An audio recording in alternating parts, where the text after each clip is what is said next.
langsung membaca tanpa bekal ilmu, kan akan berbeda dengan orang yang membaca pakai bekal ilmu. Sama-sama membaca Al-Quran. Mana ada ulama itu tidak kembali kepada Al-Quran hadis, Pak? Ya, benar. Semua ulama itu kembali kepada Al-Quran hadis karena sumber Islam cuma dua, Al-Quran hadis. Namun mereka kan khawatir jangan-jangan ketika membaca Al-Quran saya paham disampaikan ke umat, yang disampaikan ini nafsu saya. Oke, betul. Atau jika bukan nafsu saya yang disampaikan ke umat, ilmu saya, disiplin saya. Kalau disiplin saya cuma A, umat itu sudah B, C, D, E, F, kan malu-maluin aja kita ya. Menyampaikan Al-Quran yang cuma dibungkus oleh disiplin A, sementara publik.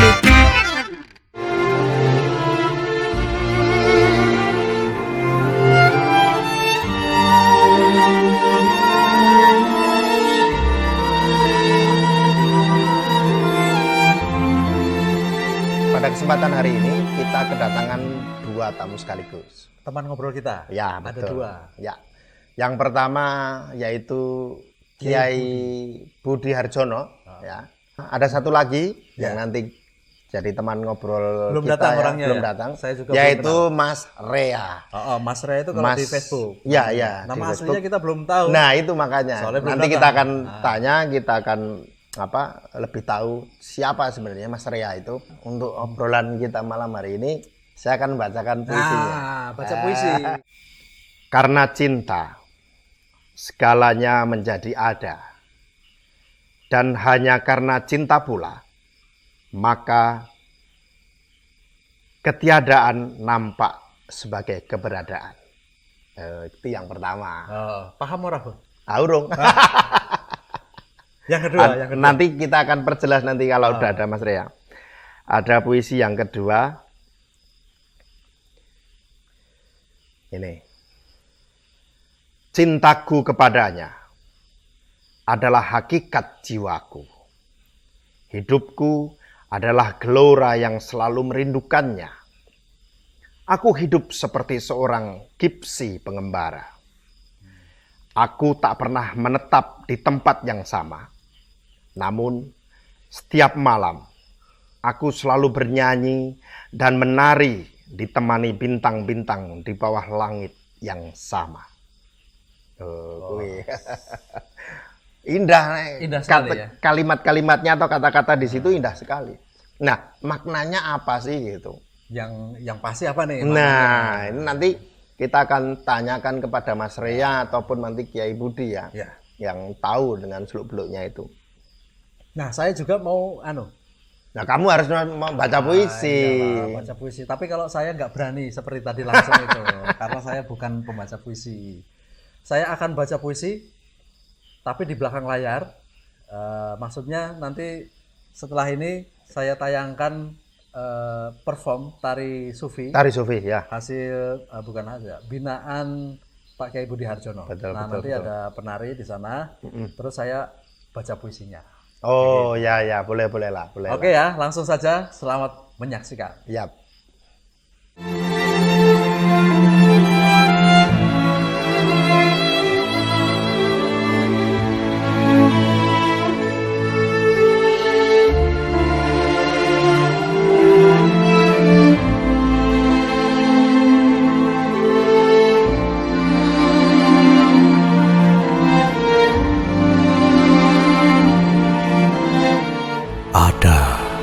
Sebuah tempat di mana kata-kata menjadi sunyi, di mana bisikan-bisikan hati muncul dan tak tertabiri.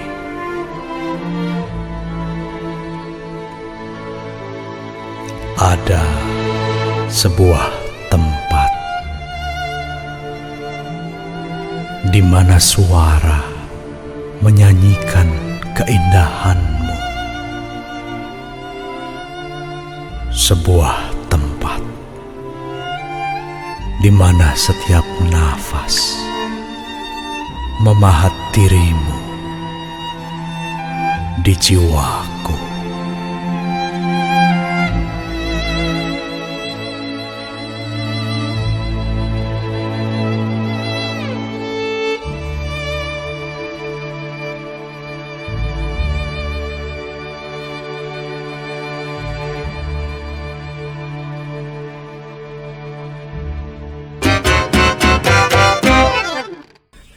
Nah, di tengah-tengah kita atau teman ngobrol Talk Slow episode kali ini adalah seorang penerjemah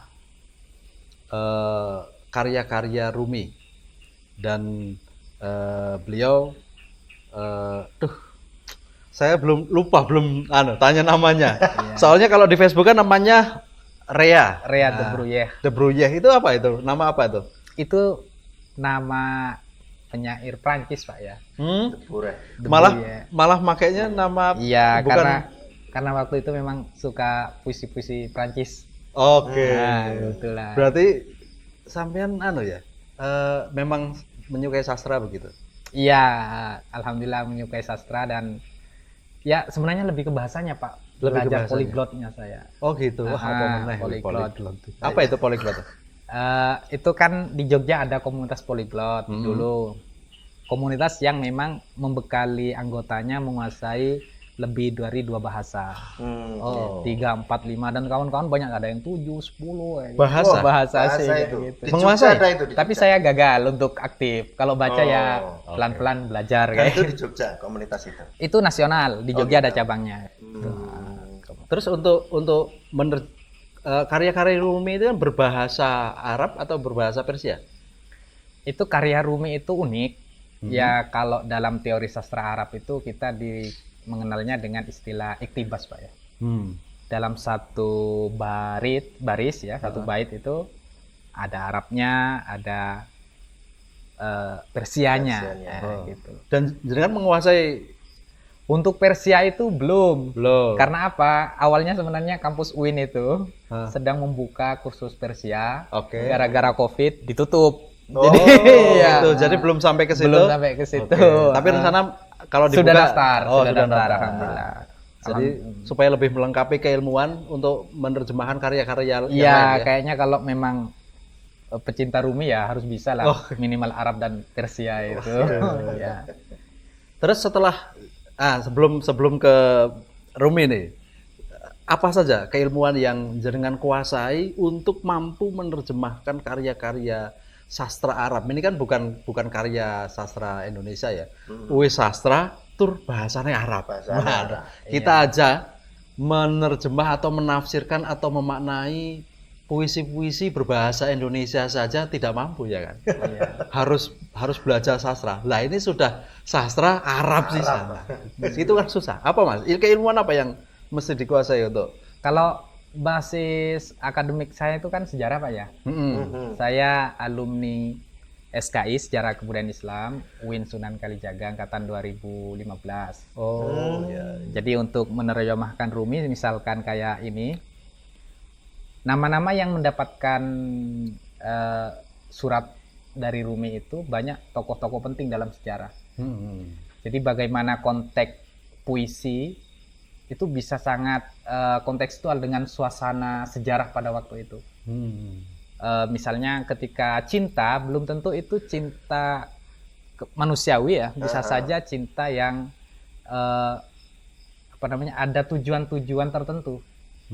Karena berdasarkan pengalaman saya menerjemah satu buku ini, Rumi hadir ke dalam pandangan saya, kesadaran saya itu sebagai sosok lain di luar dia sebagai seorang sufi.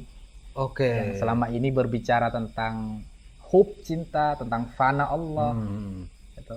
Jadi karya-karya Rumi sebelumnya itu berbicara tentang cinta, berbicara tentang fana.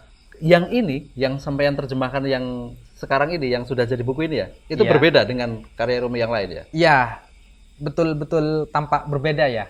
Jadi kalau dalam dua kitab besar karya Rumi itu kan Masnawi sama Dewan Tabriz itu.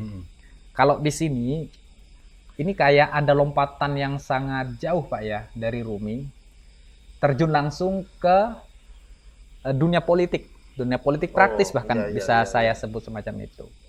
Jadi Rumi bagaimana dia menyuarakan suara-suara darwisnya, yang ya ada yang pedagang, ada orang yang nggak punya pekerjaan, ada yang bisnisnya jatuh Pak ya, rugi harus menanggung beban cicilan gitu aja. Saat itu Rumi menulis surat-surat yang begitu indah untuk menyadarkan para raja ini guna memberikan pertolongan-pertolongan, Memfasilitasi. memfasilitasi. Jadi Nah, waktu itu kan Rumi dianggap sebagai tokoh yang bisa mewakili aspirasi darwis-darwis para saya. darwisnya ya, Saya darwisnya ada yang bisnisnya gagal, bisnis gagal, tidak dapat pekerjaan, tidak pengangguran. Kemudian iya. curhat Curhat ke Rumi sebagai ayah. Karena Rumi itu selalu menyebut dirinya sebagai al-ab, apa? ayah. Ayah, ayah. Dan para darwisnya itu selalu disebut sebagai al-ibn, putra. putra. Oh. Nah, jadi darwisnya itu tidak hanya dari kalangan rakyat kecil, tapi juga dari para penguasa. Jadi ketika menyurat kepada penguasa ya al-ibn kadang, Oke. Oh, malah begitu ya. putra saya gitu loh. Ini darwis saya yang orang-orang yang miskin tadi itu ya putra saya juga. Oke, coba lihat bukunya, Mas. Ya ini. Nah, ini Sedulur Talk Slow. Iya. Ini adalah buku surat-surat Rumi kepada penguasa ya, Ya, kepada penguasa terkait dengan banyak sekali darwis-darwisnya atau murid-muridnya yang mengeluh soal ekonomi. Ya umumnya soal ekonomi. Rata-rata ya. ekonomi. Nah, ya. Gimana isinya? Bagaimana ini? Pengalaman apa yang jenengan bisa sampaikan ke teman-teman soal surat-surat Rumi ini? Apa yang bisa pengalaman apa yang selama menerjemahkan ini? Saya menjadi Pak ya, yang paling penting bagi saya ya. Karena saya ini lebih suka menyebut diri saya sebagai santri abadi. Santri abadi. Santri abadi. Jadi saya memilih ya toh, setelah belajar ke orang, saya memutuskan menjadi santri abadi. Ya. Ya, santri abadi selamanya akan menjadi santri abadi. Ya. Ini salah satu ciri Ada keuntungannya, Pak. ya, Ya toh? ya keuntungannya. Santri abadi itu selalu diuntungkan karena punya banyak kiai. Oke. Jadi saya menghadapi segala persoalan hidup saya, ekonomi saya, pekerjaan saya, nggak punya bayaran kuliahan, curhat ke Pak Yai. Oke.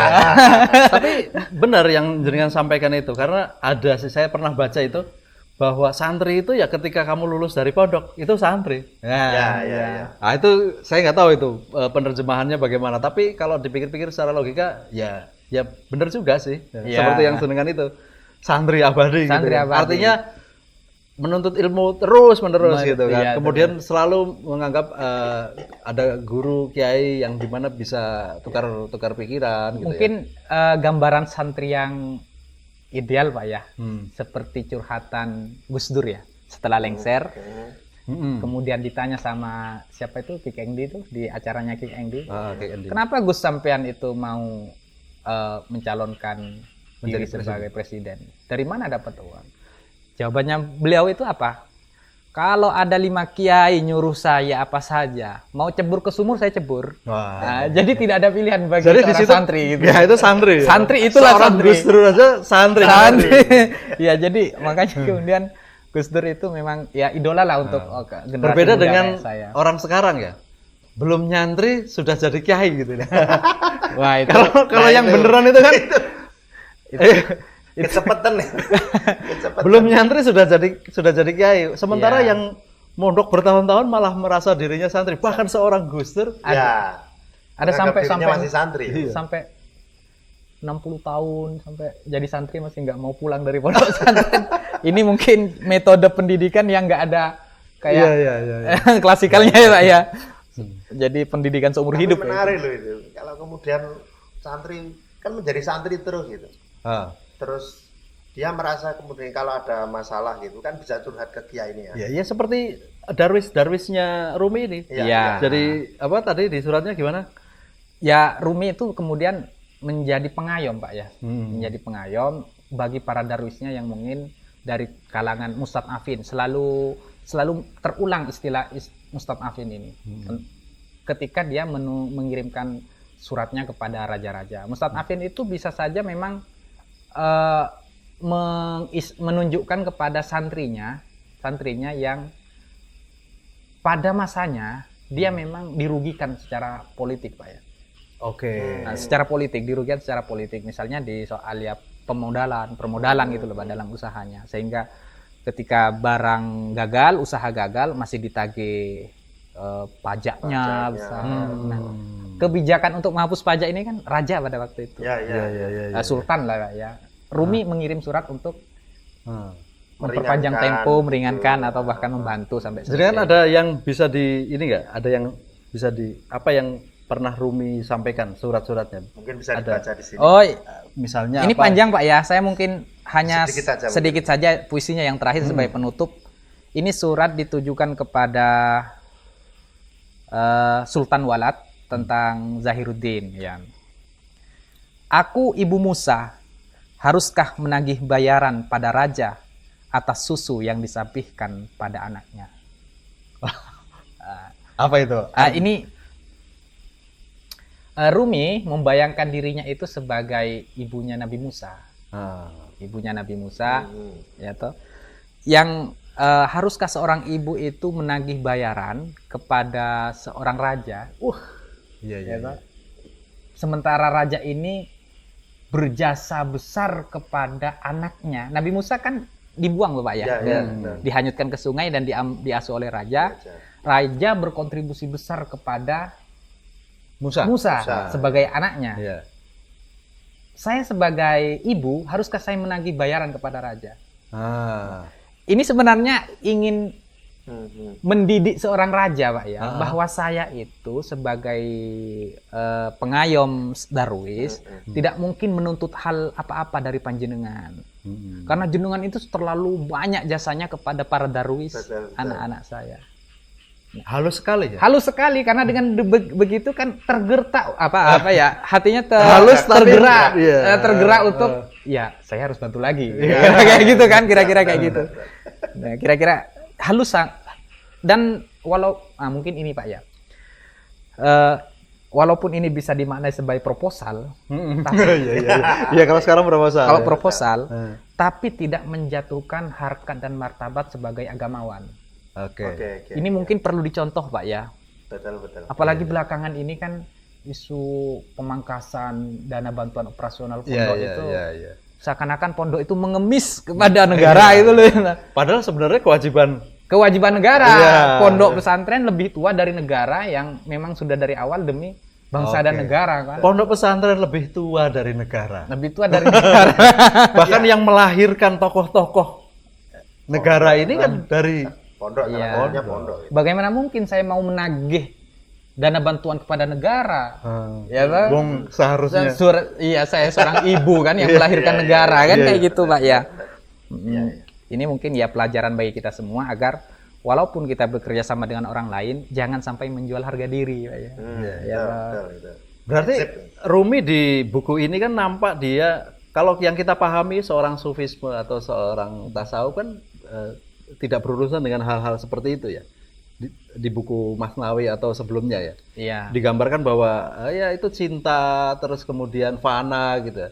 Sementara di buku ini Rumi menunjukkan seorang yang dia ada di bumi, terikat dengan urusan-urusan sosial, urusan-urusan politik begitu ya. Gimana menurut jenengan? Ya mungkin itu distorsi Pak ya. Distorsi terhadap tarekat, distorsi terhadap tasawuf gitu Pak ya. Memang benar pada waktu abad 13-an Pak ya, ulama-ulama ini banyak mendekat kepada para raja. Ya toh. Ulama-ulama mendekat para raja sehingga muncul istilah ulama su pada waktu itu. Iya. Ya toh. Sementara sufisme menghindar, keluar dari lingkaran kekuasaan. Nah, ya toh.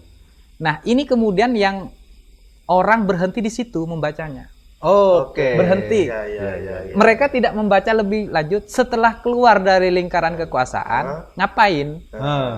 Padahal di sana adalah pembentukan masyarakat dengan tatanan yang baru. Tetap memakmurkan kehidupan duniawi ini, namun tidak dengan jalan-jalan yang melanggar syariat.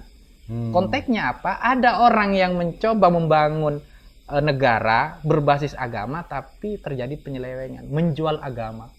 Bukan hanya di Rumi Pak. Di Ihya Ulumuddin juz awal itu udah digambarkan bagaimana para ulama pada zaman itu menjual agama ke pemerintah.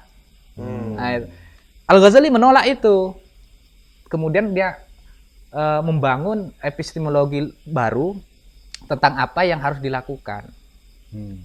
Dasar ilmu pertama yang penting bagi Al-Ghazali dalam Ihya pembukaannya itu adalah sandang papan pangan, Pak. Oh. Ini yang tidak disadari, banyak ya distorsi, Pak ya. Banyak distorsi terhadap tasawuf. Jadi kalau pandangan orang sementara ini bahwa tasawuf itu orang yang jauh dari dunia, orang yang tidak mementingkan dunia itu ya sangat salah, Pak ya.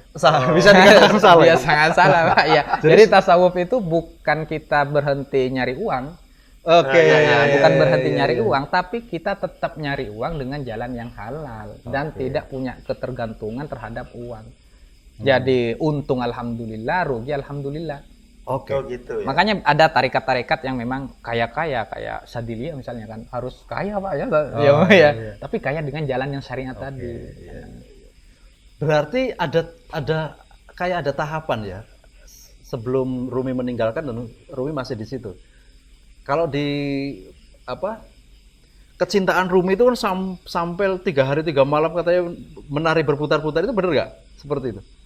Ya. Artinya kecintaan kepada Tuhan itu sampai melupakan segalanya.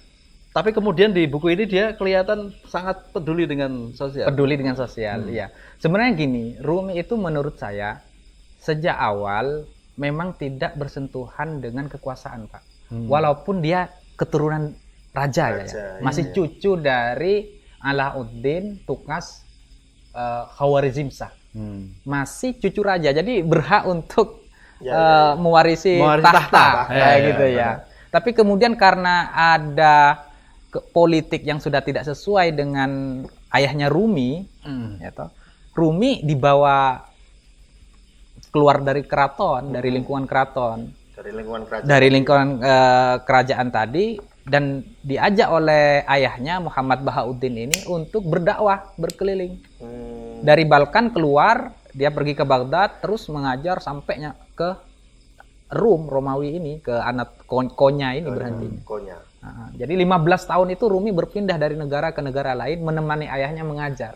Apa yang diajarkan, ajaran-ajaran apa yang disampaikan ke murid-muridnya waktu itu? Waktu itu Rumi masih mewarisi ayahnya yang ahli agama. Belum tarekat, Pak ya. Oke. Jadi ayahnya meninggal, Rumi usia 24 tahun. Kemudian dia melanjutkan santri-santrinya ya, mengajar santri-santri warisan ayahnya selama 15 tahun. Masih tentang Al-Qur'an, tafsir Al-Qur'an, hadis, fikih kayak gitu. Oke. Masih ilmu dohir lah ya, istilah ilmu syariat lah, ilmu syariat. Kemudian baru setelah 15 tahun kemudian, usia antara 35 sampai 40, ketemu dengan Samsuddin Tabriz yang membuat seperti tadi kisahnya. Berubah total paradigmanya menjadi sufistik. Tapi kemudian apakah syariat ditinggalkan? Di dalam Masnawi bagian 43 ini pembicaraan tentang syariat, hakikat, tarekat ini ada, Pak. Oh, ada. Walaupun saya belum dengan lemahnya bahasa Persia saya tadi, saya tidak bisa mengkaji itu. Angkat tangan dulu untuk urusan Persia kayak gitu. Nah, itu yang. Jadi setelah perjumpaan dengan Samsuddin Tabriz itu, dia bergulat dengan cintanya kepada Tuhan. Kemudian pasca itu dia berubah lagi atau bagaimana? Tentang tulisan-tulisan ini terkait dengan surat-suratnya kepada penguasa. Akhirnya dia harus berhubungan lagi dengan urusan dunia dong. Jadi mungkin gini, Pak ya, kita membayangkan bahwa karya-karya Rumi ini kan di sepanjang hidup, Pak ya. Kan di sini ada puisinya bagaimana dia bangga menjadi seorang penulis, Pak ya. Dia bangga menjadi seorang penulis. Saya bacakan dulu, saya ada di sini tentang senangnya dia menjadi seorang penulis. Mohon maaf dulu, Pak ya, tadi sempat tak tandai.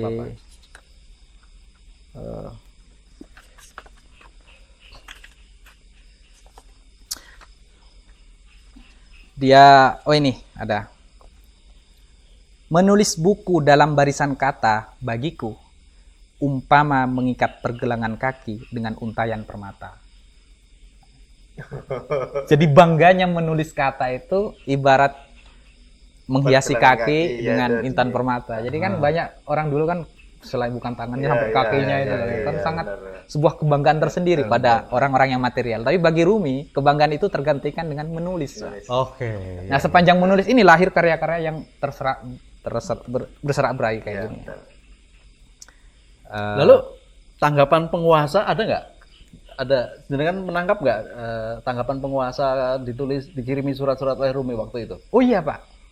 Penguasa itu bukan hanya berhasil mewujudkan harapan-harapan Rumi ini, Pak ya. Bahkan ada keinginan dari penguasa bertemu Rumi. Oh gitu. Iya, karena Rumi itu nggak mau ketemu Pak dengan penguasa, tetap menjaga jarak, tetap dia ulama akhirat Pak ya. Ada puisinya ya ketika Rumi tidak mau berjumpa penguasa ada ya? Oh ada Pak ya, tapi ya. Istilahnya Seandainya ya. Seandainya saya Hah. apa ya? Aku ingin diberi sayap agar bisa terbang dari rinduku padanya. Padanya ini penguasa tadi. penguasa. Bersama burung-burung berpati. Nah itu Pak. Jadi Rumi berkali-kali mengulang dirinya itu menunjukkan ingin bertemu dengan penguasa. Tapi tidak pernah bertemu dengan penguasa secara langsung. Akhirnya apa? Mungkin kesel penguasa ya, pengen berjumpa itu mencari rahmat, berkah dalam bahasa pesantren. Nggak ditemui sama Rumi. Walaupun datang itu nggak ditemui. Artinya begini puisi itu, secara raga atau nafsu secara zahir Rumi sebenarnya aku juga ingin menemuimu, tapi secara batinnya tidak perlu menemui aku. Gimana?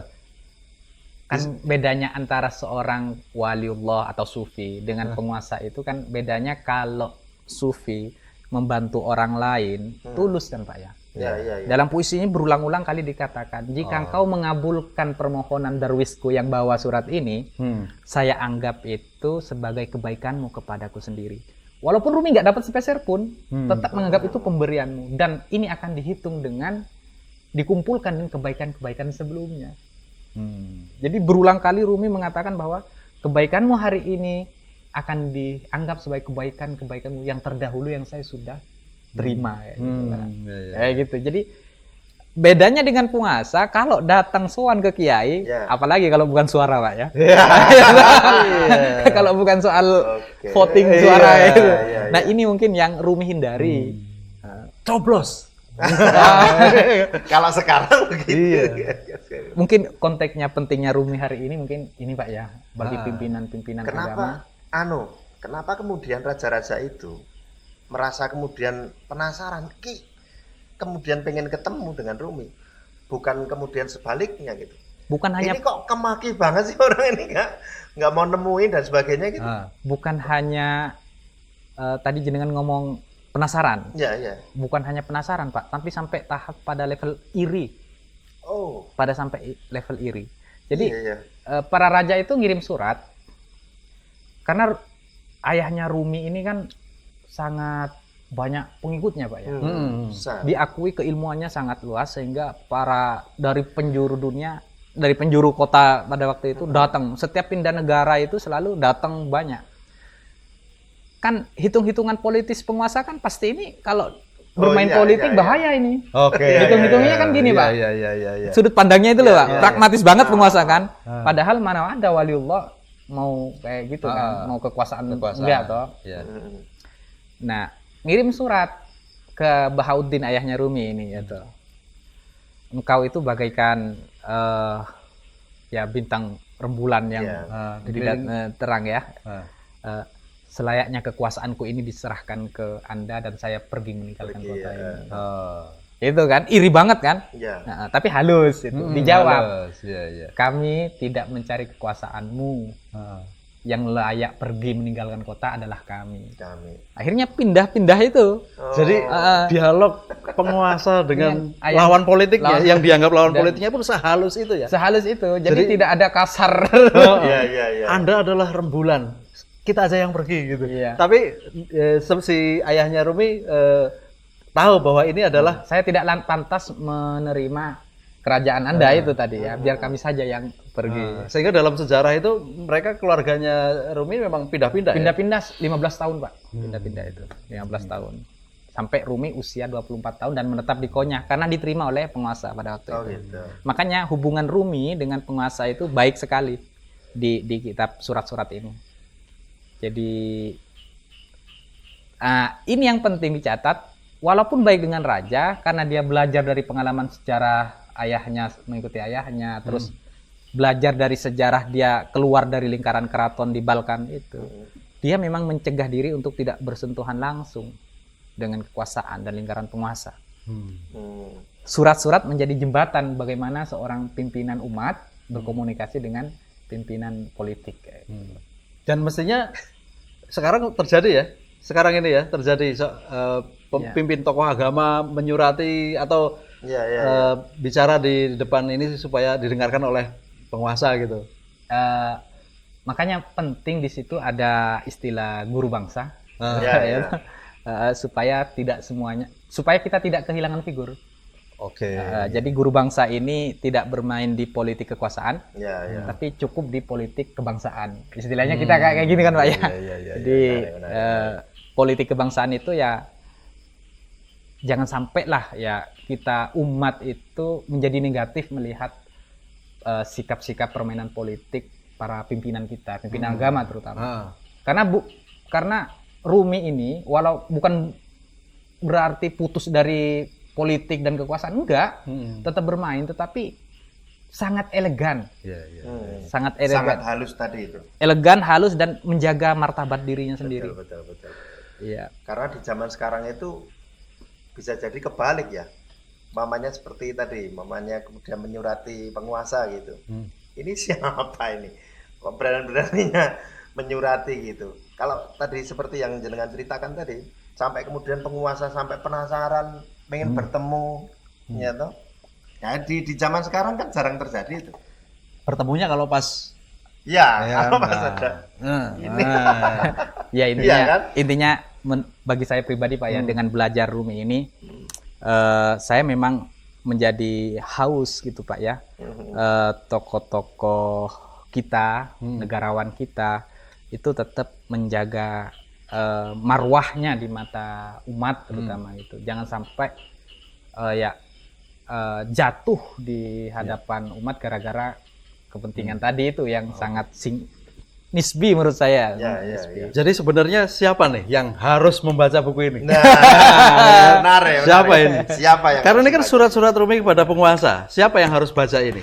Apakah masyarakat awam atau masyarakat atau kalangan tertentu? Tapi menurut saya harus baca semuanya Pak. Harus baca semuanya supaya laku ya. Supaya laku pertama. Tetapi bahwa ada sisi yang harus pesan-pesan dari surat-surat Rumi yang mesti diikuti oleh kalangan tertentu ya, terkait hubungan atau politik. Rumi itu seakan-akan menyampaikan pesan bahwa politik kebangsaan yang betul-betul mengayomi umat itu jauh lebih penting dari politik kekuasaan pragmatis, kekuasaan politik politik kekuasaan tadi. Tapi untuk menanamkan pengaruh di pos-pos strategis kekuasaan politik pragmatis tadi itu, ya jangan pimpinan agama lah, tapi santri-santrinya itu. Ya santri-santri yang tetap berguru kepada para ulama. Dan ini tradisi kita ya Pak, sejak zaman Wali Songo Pak ya. Ya toh. Tradisi ini sudah menjadi wacana umum bahwa para Wali Songo ini kan bukan politisi yang politik kekuasaan yang berada di lingkaran keraton. Benar. Tapi dia menjaga marwah, menjaga moralitas, agama, aturan moral, sehingga para raja ini tidak tergelincir, Pak, kata bahasanya kayak gitu ya. Tetap berada di luar, Pak ya. Bahkan bersentuhan langsung dengan para petani gitu, Sunan Bonang itu juga petani kayak gitu ya. Malah di ranah-ranah kebudayaan dan kebangsaan murni. Tapi bukan berarti mereka kemudian tidak punya akses ke dalam lingkaran kekuasaan ini. Santri-santrinya kayak gitu.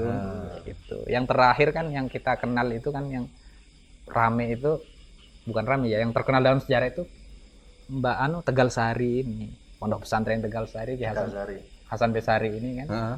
Ya betapa banyak sebelum orang naik kekuasaan di Keraton Surakarta ya. Ya. Mereka kan ngaji dulu, minta restu, minta doa ke kiai. Oke, iya. Jadi sejarah membuktikan bahwa tidak ada jurang antara tokoh-tokokoh agama dengan penguasa. Itu tetap harus saling bahu membahu dalam membangun negara. Gitu. Nah, ini kembali ke era sekarang. Iya. Era sekarang apa yang disampaikan Mas Uyun tadi terjadi nggak ya? Dalam pengertian terjadi Pak, masih dalam masih.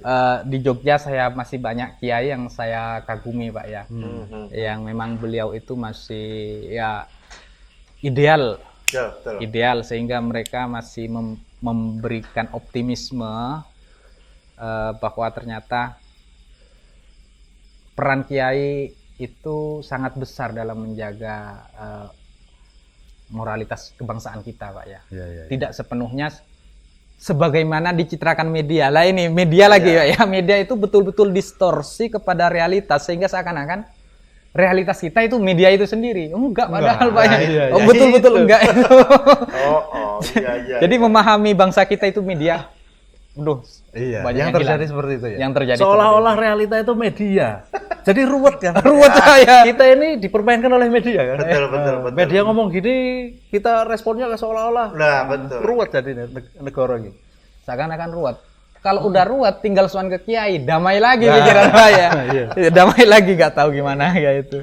Monggo, Bro Mas. Iya. Sambil rokok santai-santai. Ya, itu Rumi Pak ya. Tapi memang saya masih dalam harapan untuk belajar Persia barusan tadi itu. Ya.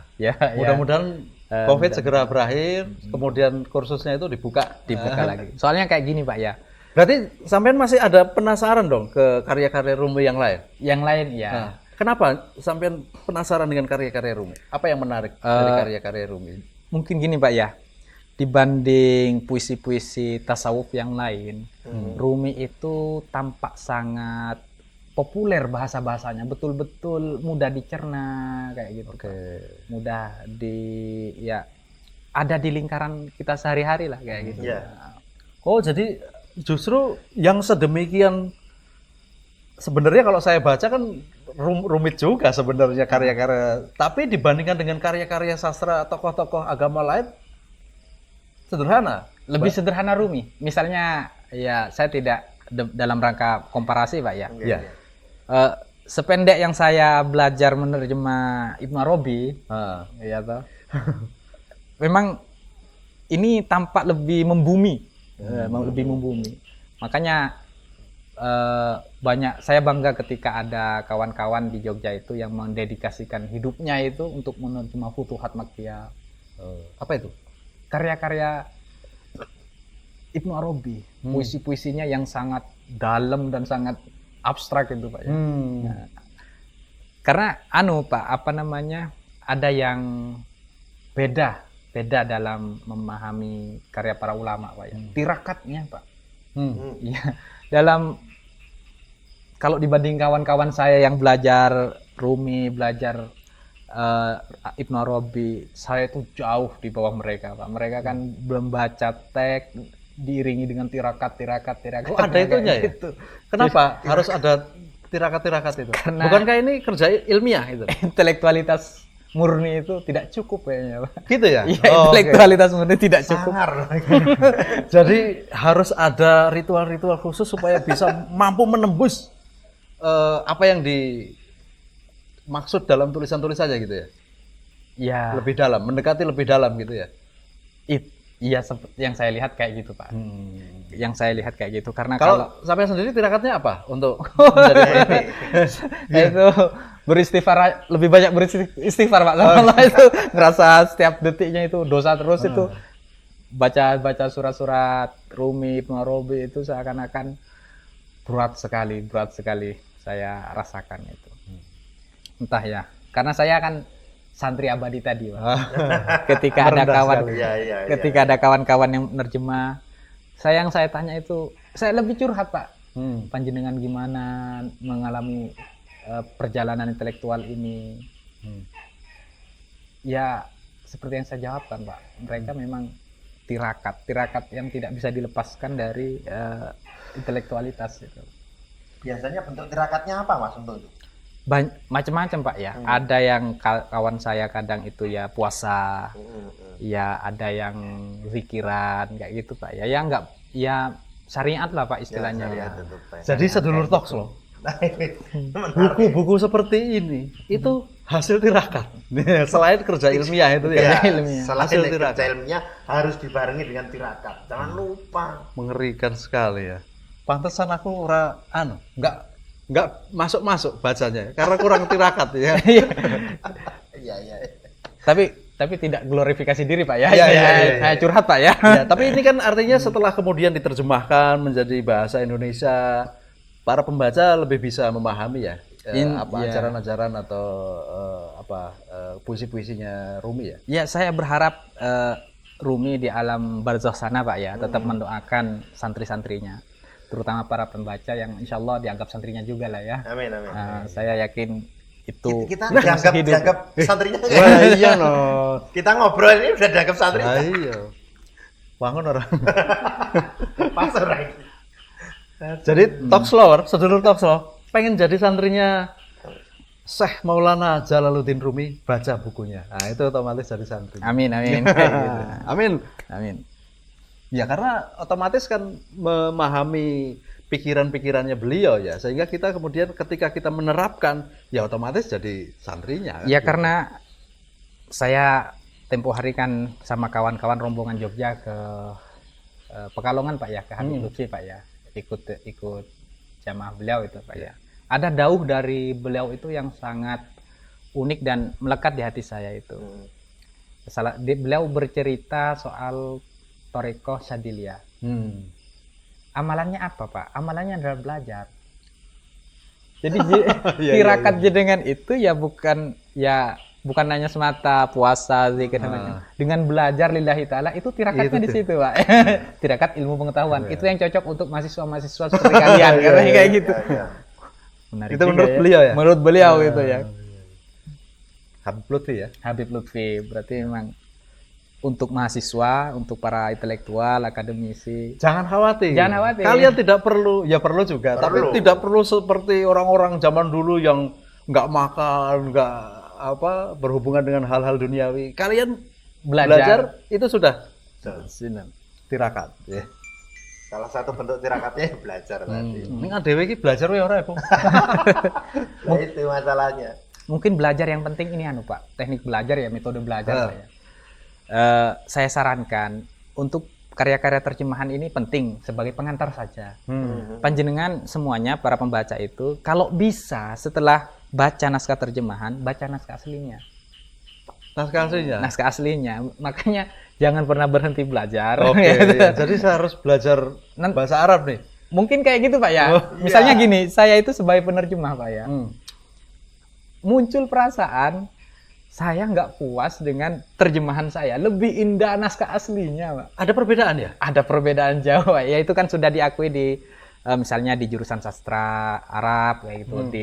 Kan sudah diajari metode penerjemahan dan semacamnya. Itu kan memang pengaruh penerjemah, interpretor itu kan pasti besar di situ.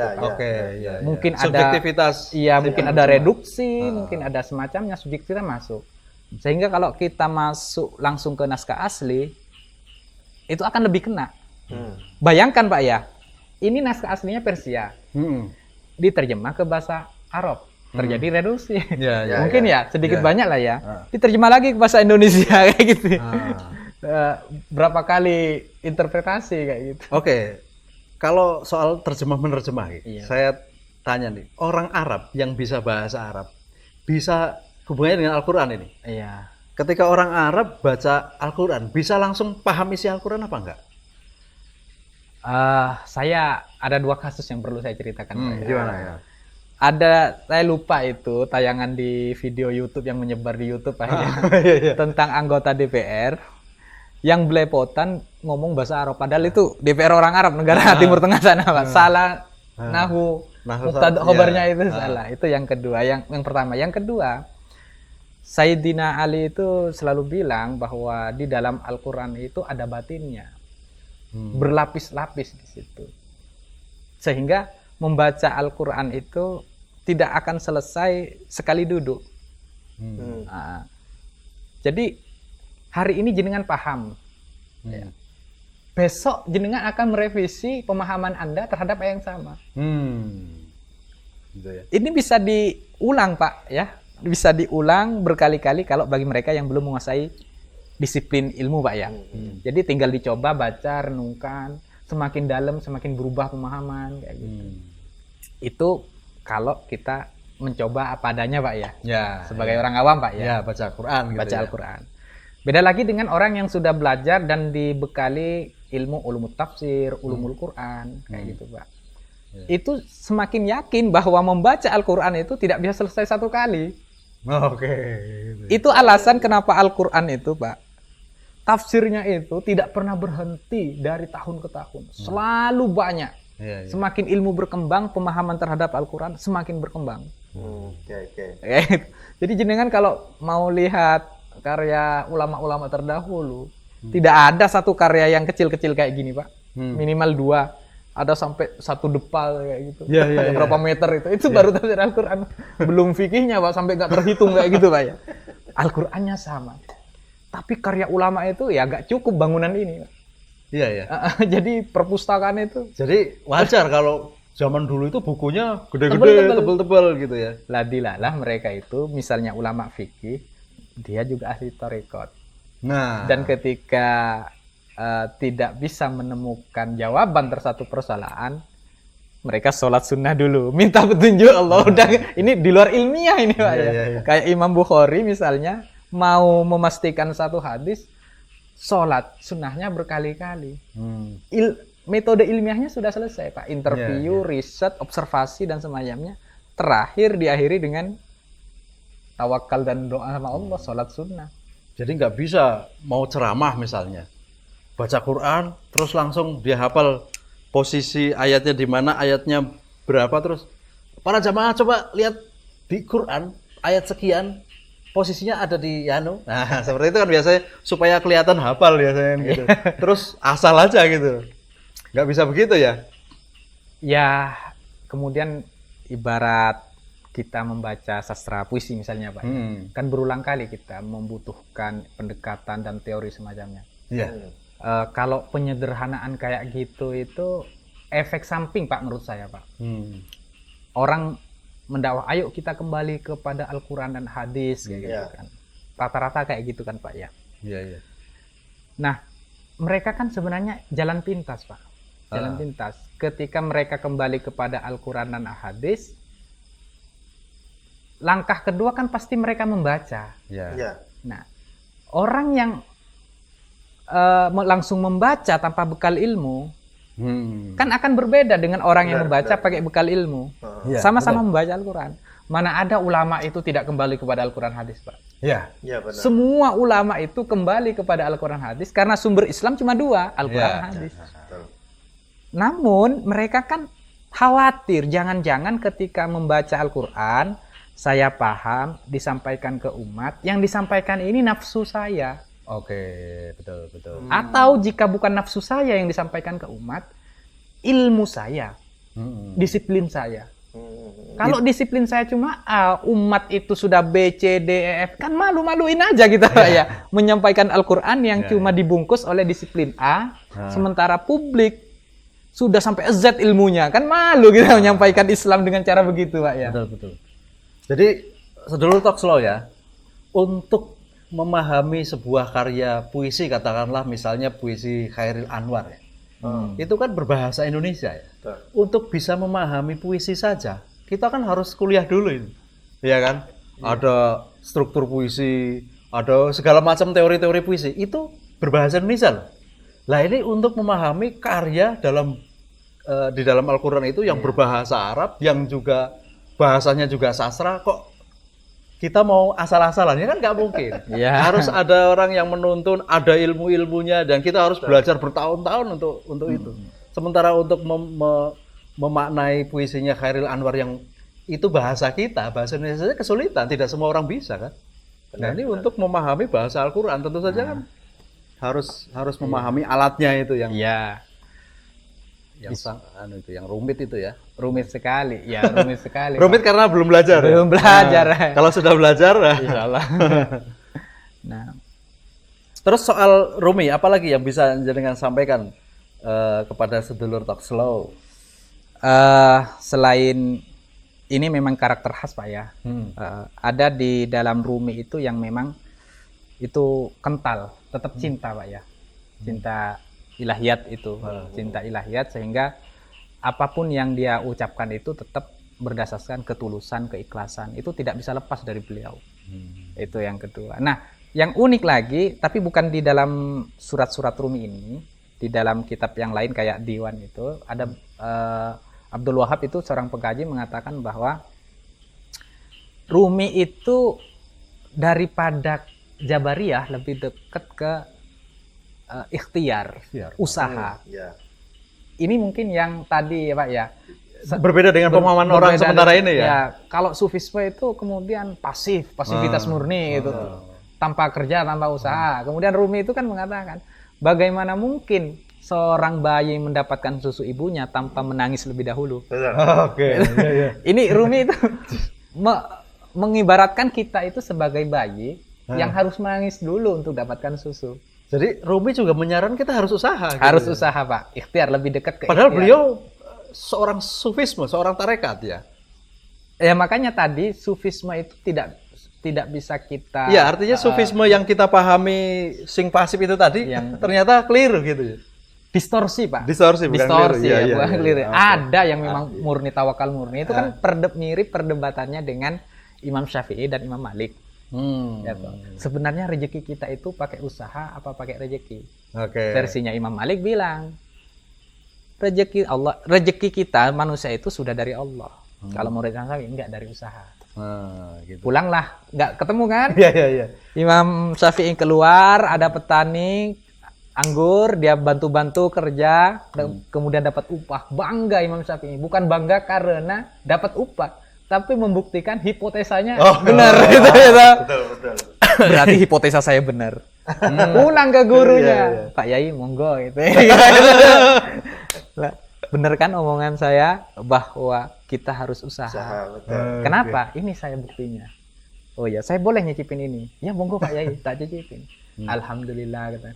Kok alhamdulillah kenapa Pak Yai? Berarti saya rezeki tanpa usaha. Iya. Pak Kiainya itu. Iya. Menarik. Jadi Imam Syafi'i membuktikan bahwa harus usaha. Iya. Gurunya ngomong tanpa usaha juga dapat. Ya, obrolan cerdas di sini. Cerdas kayak gitu ya. Jadi nggak usah berdebat sampai gontok-gontokan ya. Semuanya mengandung kebenaran. Tinggal bagaimana perspektifnya begitu Perspektifnya kan ya. itu. Nah sekarang ini kan yang terjadi adalah mendahulukan konflik atau mendahulukan perdebatan ketimbang kemudian mengambil perspektif yang sama-sama baik gitu kan. Iya Pak, memang apa namanya penting ya kalau belajar tasawuf itu adalah menyadari bahwa ini adalah takdir Allah semuanya dan warna-warni hidup ini ciptaan Allah dan kita tinggal menjalani sesuai dengan jalan hidup kita itu Pak. Sehingga kalau kemudian gontok-gontokan itu seakan-akan kita memaksakan kehendak agar warna lain itu sewarna dengan saya. Iya. Gitu. Oke, sedulur Talk Slow, itu saya kira inti dari semua obrolan kita episode kali ini. Tapi ngomong-ngomong, tadi itu awal obrolan itu kan sakjane ingin mengenalkan beliau ini. Iya, Malah ras itu kenalan. Nah, ini perlu karena kita tidak bisa memperkenalkan. Monggo kenalan sendiri. Ini waduh kaca sekali ya. Mengenalkan narasumber di bagian akhir. Tur adewe ya urung kenal ya. Tapi jenengan namanya siapa? Tapi kenal sama Rumi Pak ya. Alhamdulillah. Saya itu SMP baca puisinya Khalil Gibran. Tertarik dengan hal-hal yang puitis. Kemudian seiring waktu tahu Rumi. Nah, kalau Khalil Gibran dengan Rumi itu satu zaman atau jauh berbeda? Jauh kan Pak ya. Jauh. Beliau juga bukan non muslim ya, non muslim. Ya gitu. Ya, tapi memang kalau di sastra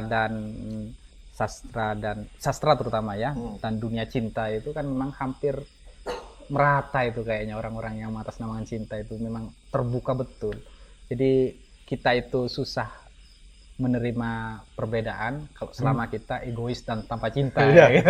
Jadi lupa lagi mengenalkan namanya siapa. Karena yang saya tahu kan di Facebook Rea Prancis itu tadi. Kalau Sebenarnya namanya siapa? Ya, nama saya Imam Nawawi, Pak ya. Dan lu imam juga nih. Imam Nawawi. tapi bukan Imam Nawawi Bantani, bukan Imam Nawawi yang di Timur Tengah juga, yang pengarang Al-Muhaddab itu. Tapi harapannya kayak beliau kayak gitu. Amin amin. Semoga. Kalau nggak bisa ya Allah, gimana lah nabirin saya itu. Oke, Sedulur Talk Slow, itu beliau namanya Imam Nawawi. Kalau tinggalnya di Salaan tadi ya. Panggil Salaan. Tapi tetap mobile ya. Mobile karena keluarga di Kediri. Di Kediri. Di Kediri, anak dan istri di Kediri. Terus sering pulang ke Madura juga. Sering pulang ke Madura ya pasti itu Pak ya, untuk menjaga hubungan dan keluarga itu. Ya. Wirawiri sekarang Madura, Kediri, sama Jogja. Oke, mudah-mudahan Mas Imam Nawawi buku-bukunya bisa dibaca oleh khalayak banyak sehingga ajaran-ajaran Maulana Rumi bisa dibaca ya. Amin, kemudian amin, diterapkan. Ajaran-ajarannya, Bung. Nah, jadi Rumi lebih penting dari saya Pak. Tapi tanpa jenengan kan tidak bisa terbaca Ya, betul, oleh masyarakat. Ya. Oke, Bung, ditutup. Oke. Wah, ini tadi menarik sampai saya tuh jem terus terkesima gitu obrolannya, ternyata ajarannya luar biasa banyak gitu. Ya. Dan banyak yang tidak tahu, ya tahu, yang terkandung dalam buku-bukunya gitu. Dan Sedulur Talk Slow, kita akhiri dulu perjumpaan hari ini. Terima kasih Mas sudah mau bergabung pada malam hari ini. Kita bertemu pada tema-tema yang lain. Salam slow.